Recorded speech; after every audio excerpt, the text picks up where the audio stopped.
Hey, welcome to my channel and thanks for stopping by. Today I'm going to take you through this setup where I do a LED rope lights, some balloons, and backdrop elements that I already had. So I kind of did this project on a whim. I didn't have a real idea in mind. I just went with the flow, and while I love that creative aspect of just doing whatever comes to mind, in the end, I realized I made a few mistakes and just some things I would do differently next time. And I'm gonna share those with you so you can avoid them completely when you do yours. So if you're new here and you enjoy content like this, subscribe, because I have a lot more coming soon. Some creative projects I'm working on, balloon hacks, and just other aspects of the balloon business, things that I've encountered along the way in my own journey. My goal is to get to 1,000 subscribers so I can do a really nice giveaway. And I would love to know what you guys would like in a giveaway. So if you could comment below and tell me what are some good giveaway ideas that I can start preparing for when I finally get to the 1,000 subscriber mark. Maybe, I don't know, an LED sign or a backdrop even, something like that. Some new balloons that came out. I don't know. You tell me below. I would love to hear your thoughts. All right, let's get into it. For this set, I used 5 colors, 4 of which are right here.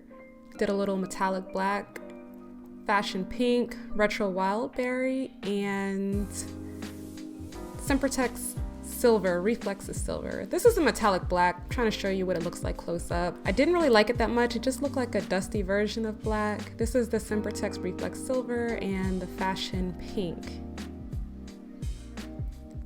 Putting together my shimmer walls using zip ties, which I speak a little bit more about at the end with my mistakes. If you want to learn what I did wrong, stay to the end and I can tell you what I would do differently next time.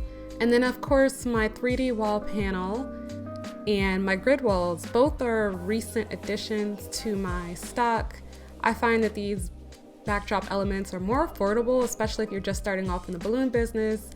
They're easily accessible and they transport really easily, so you don't necessarily have to have a big truck or a U-Haul to get these to where you need to be. I set up my partial shimmer wall using this step and repeat system. I attached it with some zip ties. Stay to the end, I'm going to tell you how I felt about that, some of the concerns I had. And then I did my clusters using the colors I mentioned earlier, and I added a hot pink, which is just some old hot pink color I had. I don't know the name of it, and I double stuffed it with silver inside. I made my base garland and attached it behind the shimmer wall. I wanted to kind of peek out from behind and over the top, and then I added a second piece, which I wanted to be up toward the ceiling, using command hooks to keep it in place. When I put this balloon over the light, I noticed something interesting.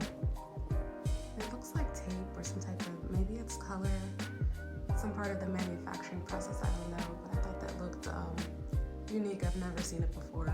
This is one of the Garland wildberry balloons. And here I'm just taking clusters in no particular order to fill out the area in the bottom. My clusters usually always consist of 11-inch quads and 18-inch dupes for a total of 6 balloons in one cluster. Adding my second command hook so I can make another set of clusters come out, this set right here, come out to the other side. So the first was kind of going out to the left and this one will come over to the right.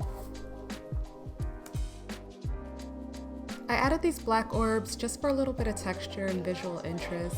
And then I put in my 5-inch filler clusters to fill in any gaps or spaces that were visible and just to make it overall more full. And from here I'm just adding in more balloons wherever I can, always making sure to take that giant step back and look at it from a wide angle so you can see any areas that look empty or that just need some adjustments. Time to add our LED lights. These are the LED rope lights I used. This particular one was 5 meters. I only got 1 pack this time because I wanted to see how I liked it first before I bought more, but I love it, so I'm going to buy a new one that will probably just be longer. And I wanted to show you all how to hang your LED sign on a shimmer wall without having the cord visible. So all you have to do is just take your cord and put it right through the hole behind each shimmer panel. So this can be on the side, but it can also be in the middle. It'll just go right in just like that. And then you just plug it in behind and you will have a cord-free LED sign.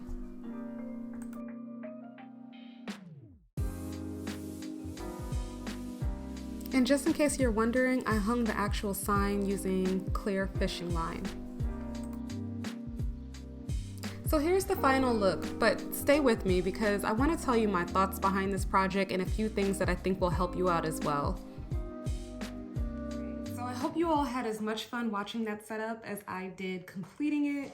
And now, as promised, I want to take you through some of the mistakes that I made and some of the things that I would like to do differently next time. So one thing you should keep in mind when using any light source, LEDs included, is the fact that the light illuminating from behind the balloon is going to make the balloon see-through, and therefore it's going to make that little dot in the middle, the balloon nipple, more apparent and more noticeable.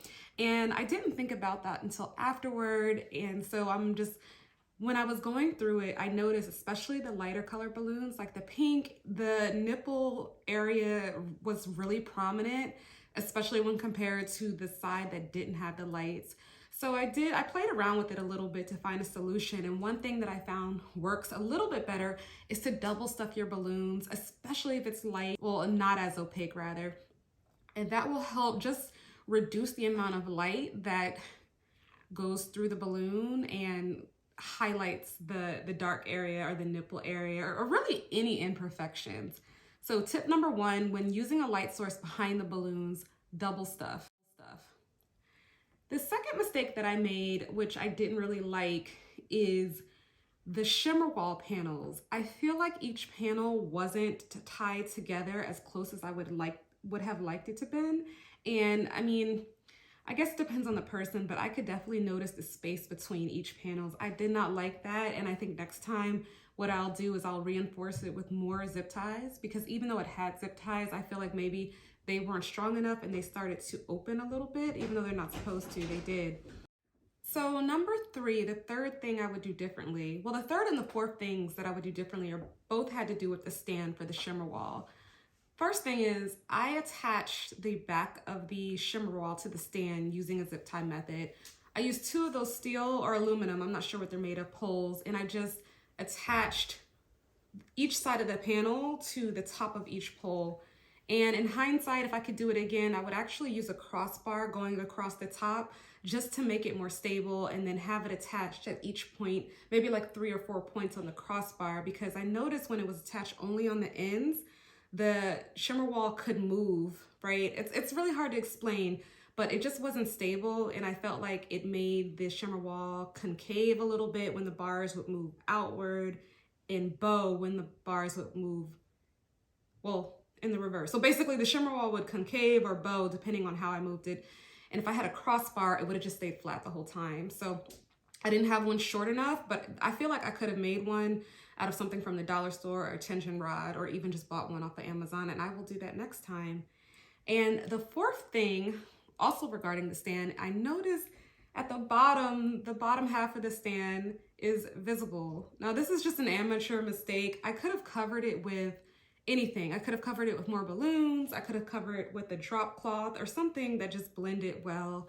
I didn't like that was showing. So that is the fourth mistake that you should avoid as well.